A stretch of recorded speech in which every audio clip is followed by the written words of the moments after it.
La tristesse d'abord, parce que ce sont des enfants qui sont partis. Et comme on a dit, dans des conditions atroces. Je voudrais d'abord féliciter la personne qui a fait ce reportage, parce que c'est assez extraordinaire, il n'y a pas de parole. Tout à fait. Et j'espère que les gens qui ont vu ce reportage ont compris le symbole, parce que la chanson qui vient derrière, We Are the World, c'est un appel à la citoyenneté. We Are the Children. Oui. Et quand vous regardez les gens qui interviennent là, qui sont pratiquement mains nues, le dernier monsieur qu'on a vu, apparemment il sort de son lit, mais il participe. Oui. Et je pense que cette citoyenneté, cette solidarité que nous avons, il est temps de la mettre à un cran plus élevé. Il ne faut pas attendre les catastrophes pour faire agir notre citoyenneté. Il faut agir avant les catastrophes. Et je crois que ça, c'est très important. La deuxième chose, malheureusement, les gens ne le verront pas bien. Mais moi, je suis entré dans ce couloir le jour même où il y a eu cet accident. Et j'ai mesuré le couloir en essayant d'écarter mes bras. Et en écartant mes bras, je touche les murs des deux côtés. Il n'y avait aucune possibilité pour que les sapeurs-pompiers puissent intervenir ici. Et là, la conséquence a été dramatique. Mais il faut que tout le monde sache que cette conséquence, elle peut arriver dans tous les quartiers de Dakar. Moi, j'habite à Amitié. Derrière chez moi, il y a un couloir qui doit faire 4 mètres de large. Il y a une personne qui est en train de faire un R+5 et on est en train de voir le 5e étage en train de monter. Et personne ne dit rien. Cette personne, visiblement, elle a un permis de construire. C'est un scandale, c'est inadmissible. Parce que si jamais, je ne le souhaite pas, mais si jamais il y a un incendie là-bas, les personnes qui sont au dernier étage n'ont aucun moyen de sortir. Parce que les escaliers de secours et tout ça, c'est bien. Mais quand une personne est affolée, il faut que les sapeurs-pompiers puissent y accéder et la faire sortir. Les gens ne peuvent pas sortir. Et c'est partout la même chose. Et vous parliez du couloir, avant que Basile ne pose la question, vous parliez du couloir. Le couloir est justement là. Le couloir est là et... C'est un petit couloir. Et c'est vrai. Moi, je me dis comment les sapeurs-pompiers ont fait pour intervenir, en fait. Parce qu'on ne pouvait pas prendre des cordes et relier le couloir, parce que c'est un petit couloir qui est en forme de... Et toi-même, tu y as accédé. Exactement. Moi, j'ai passé presque toute la journée là-bas pour s'inquiéter de la situation, mais je me demandais quand même félicitations aux sapeurs-pompiers, parce que c'était pas évident, mais surtout félicitations aux voisins, aux riverains, parce que c'était un couloir vraiment... c'était une maison enclavée où on ne pouvait pas venir pour mettre de l'eau, en fait. Donc, il fallait appeler des jeunes pour essayer de stopper, de maîtriser le feu. Donc, ça pose le problème de l'architecture au niveau de Dakar, mais parce que je pense que ça, c'est un exemple, mais aux environs, le quartier Médina, tout le monde connaît la structure. C'est d'abord un vieux quartier. C'est un vieux quartier où on habite comme on veut, on fait comme on veut, et après, s'il y a un drame, on dit voilà, c'est un retard par-ci, par-là. Moi, je dirais déjà qu'on habite comme on peut, parce qu'aujourd'hui, les conditions de production du logement font que beaucoup de gens se mettent comme ils peuvent. Mais à côté, il y a des gens qui font comme ils veulent. Parce que dans ce couloir, quand vous y entrez, il y a au moins 1 ou 2 maisons qui font 2 étages au-dessus du rez-de-chaussée. Exactement. Quand même. Ce sont des gens qui ont des moyens et qui ont construit là-bas. Et on les a laissés construire. Et c'est là que je dis qu'il y a une question de responsabilité, pas seulement citoyenne. La première des responsabilités, c'est la responsabilité de l'État. C'est la responsabilité des autorités. Écoutez, il y a une mesure extrêmement simple. Un, c'est d'appliquer la loi. La loi fait que... Il y a une loi, aujourd'hui on a un code de l'urbanisme, on a même un code de la construction qui est sorti. Le code de l'urbanisme définit les conditions générales de construction. On ne peut pas faire un immeuble de tant d'étages sur une rue trop petite, on ne peut... etc. etc. Quand on fait un immeuble, au-dessus d'un certain nombre d'étages, il faut des ascenseurs, il faut des sorties de secours, etc. Mais justement, c'est après 4 étages, c'est ça? Normalement, au-dessus de 4 étages, c'est obligatoire.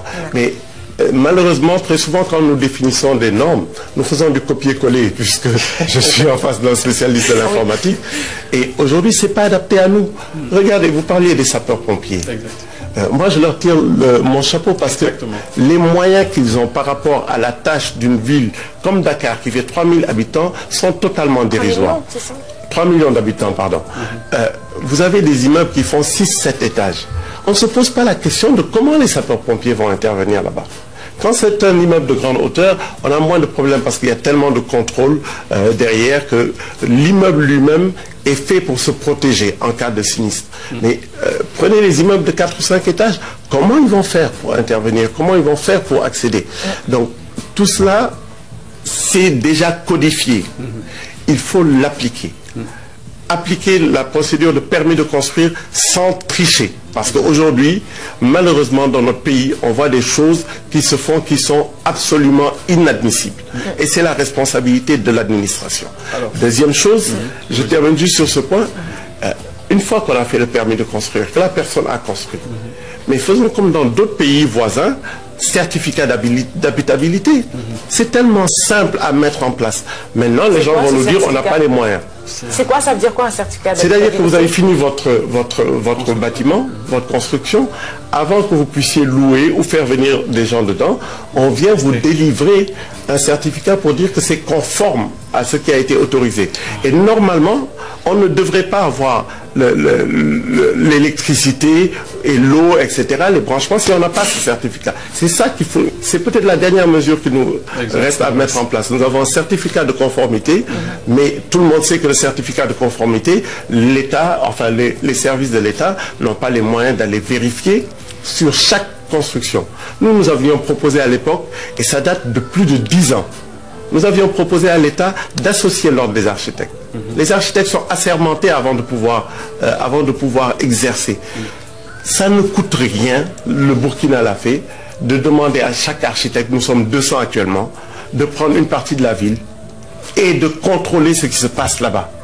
Mais l'administration est tellement jalouse de cette prérogative que ça, nous n'avons jamais pu le mettre en œuvre. Or, ils n'ont pas les moyens. Donc, mieux travailler, surtout avec plus de collégialité. Et pour montrer que, justement, cette actualité intéresse, alors, la question de mon réalisateur qui m'a soufflé ça à l'oreillette, c'est de revenir aussi sur les moyens assez dérisoires, peut-être aussi des sapeurs-pompiers, parce que les gens aussi étaient obligés d'avoir des seaux d'eau, voilà, pour sauver les populations aussi. Est-ce que c'est... Les sapeurs-pompiers ont aujourd'hui un gros problème qui est un peu le problème de tout Dakar. Oui. Dakar, c'est un espace qui n'a plus d'espace. Oui. Nous sommes une presqu'île. Donc aujourd'hui, la densification de Dakar, elle se fait en hauteur. Vous allez à la SICAP Baobab, par exemple, sur des terrains qui étaient de tout petits terrains de 10 mètres sur 15, les gens font 2 ou 3 étages. Nous ne sommes pas encore préparés à cela. Ça se voit sur les réseaux. Aujourd'hui, les réseaux qui étaient prévus pour une population X, ils sont utilisés par 3 fois la population. Ça se voit sur les moyens d'accès. Quand vous avez des petites ruelles qui étaient des ruelles piétonnes pour des villas basses et que maintenant elles sont bordées de part et d'autre par des immeubles 3 étages, les sapeurs-pompiers ne peuvent pas y aller. Et donc aujourd'hui, on a un problème de redéfinition complète de l'urbanisme dans nos villes. Il faut qu'on arrête de faire de l'urbanisation de rattrapage. Au jour le jour. Au jour le jour. Justement, et peut-être ça sera les 2 dernières questions.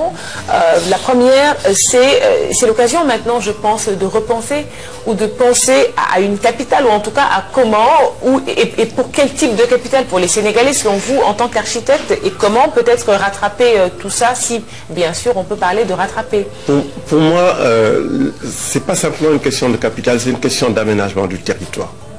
Quand on avait parlé d'une nouvelle capitale, le président d'alors m'avait dit, voilà le site, je lui ai dit, quel est le rapport entre ce site et le reste du pays? Quel est le rapport entre ce site et Kédougou?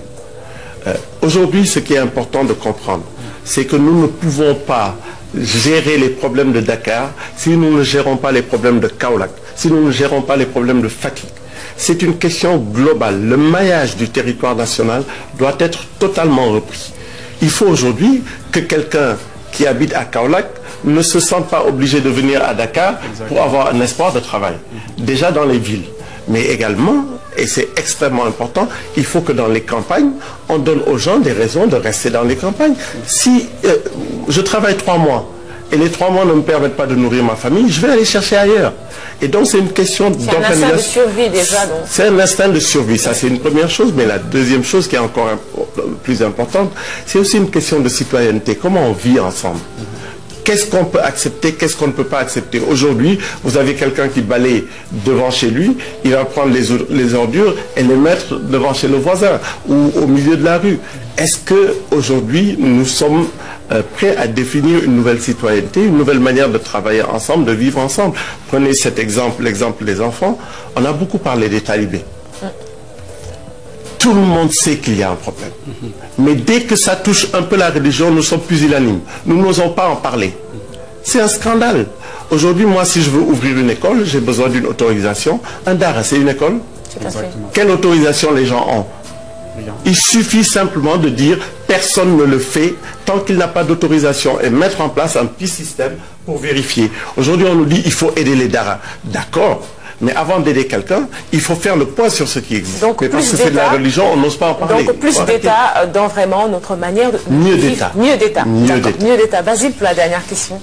Alors moi je reviens sur les daras surtout, parce que c'est vrai, hein, il faut moderniser. Mais avant de moderniser, alors, moi je me demande, parce qu'il y a trop de talibés en fait, à Dakar surtout, hein, je ne dis pas les autres régions, mais à Dakar uniquement. Et pour prendre le sens générique de talibé, donc. Exactement, donc ils n'ont pas accès, par exemple, à ces daras modernes. Ça pose un autre problème d'aménagement. Mais l'autre question, c'était par rapport à la délocalisation, par exemple, de la capitale qu'on est en train de dire, hein, mais tout en donnant aux autres régions ce qu'il faut. Est-ce que vous êtes pour ça? Les exemples que je connais ne me poussent pas vraiment à cela.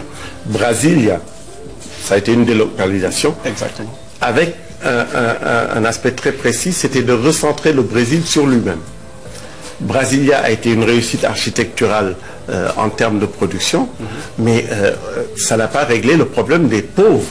J'ai écouté une Oscar Niemeyer récemment qui expliquait ça. Abuja, c'est la même chose. Yamoussoukro, c'est la même chose. Ça n'a pas réglé le problème de Abidjan.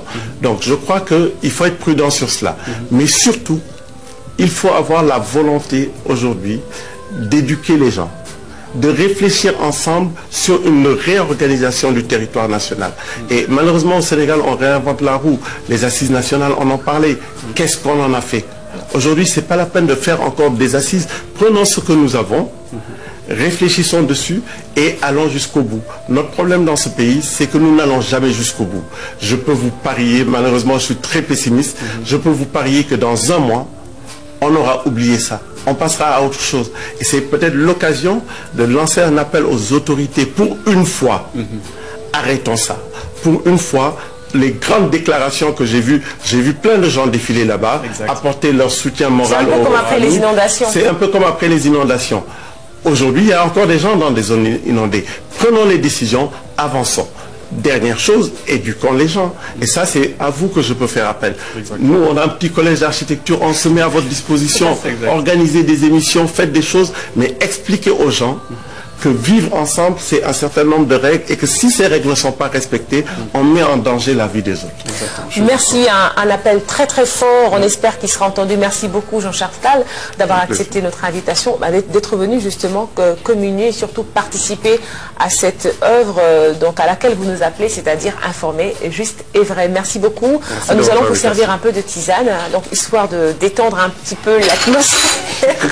C'est vrai que l'atmosphère... Ah, c'est vrai que bon, avec ces images qu'on a vues ce matin, bon voilà, c'est pas évident. Basile, une petite tisane pour toi. Bon, moi je me servirai après. Bon, on dirait que charité bien ordonnée commence par soi-même, mais bon, pour une fois, moi je vais servir d'abord les autres. Et bien sûr, nous espérons que vous allez passer une très bonne journée. Et pour cela, nous allons vous raccompagner avec un peu de musique. Merci.